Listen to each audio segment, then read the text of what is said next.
Hello, good afternoon বন্ধুরা। আজ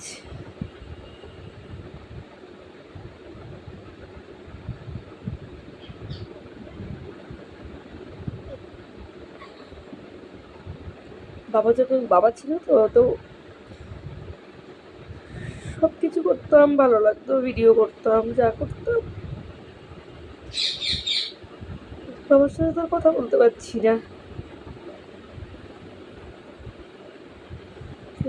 5ই ফেব্রুয়ারি সকালবেলা বাবা চলে গেছে তারাদের দেশ।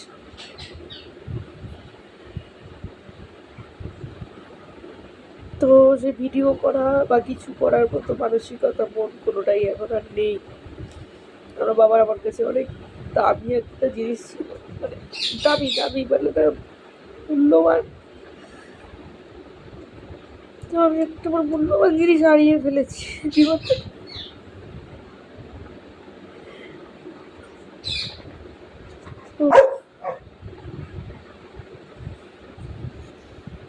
আমার পক্ষে সম্ভব হচ্ছে না যে আমি ভিডিও করি, রিলস করি, কিছু করি, হচ্ছে না, পারছি না করতে।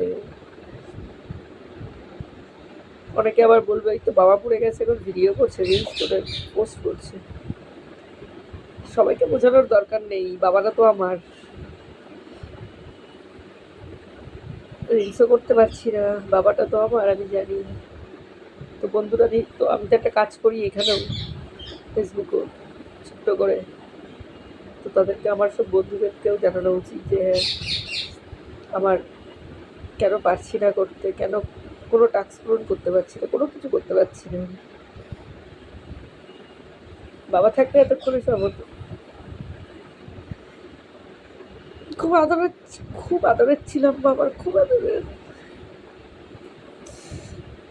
অনেক ফালতু মেয়ে ছেলে আছে যারা আমার বাবা বেঁচে থাকতে অনেক হার্ট করে কথা বলেছে, এরকমও বলেছে যে বাপকে তো দেখে না, কে তো দেখে না, বড় বড় বাতলিং মারে। এরকম অনেক লোক আছে। আমার সাথে আমার বাবার বন্ডিংটা ওই ওই ধরনের মেয়ে ছেলে বা ওই ধরনের লোকেরা কি করে বুঝবে? তাদের বোঝার ক্ষমতাও নেই। আমি জানি তো আমি কি হারিয়েছি, আমার কি চলে গেছে মাথার উপর থেকে। তো বন্ধুরা, পাশে থেকেও পাচ্ছি না এখন কোনো ভিডিও, রিলস করতে।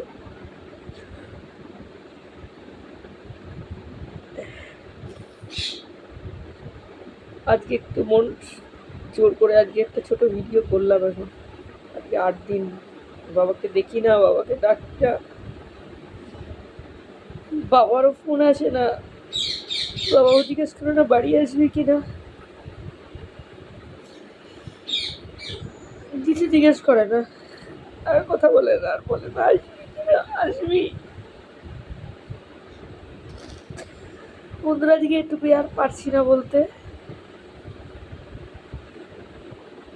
ভালো থেকো সবাই, সবার মা বাবা যেন ভালো থাকে, কারোর মাথার থেকে যেন এরকম বাবার সায়া সরে না যায়, মার সায়া সরে না যায়।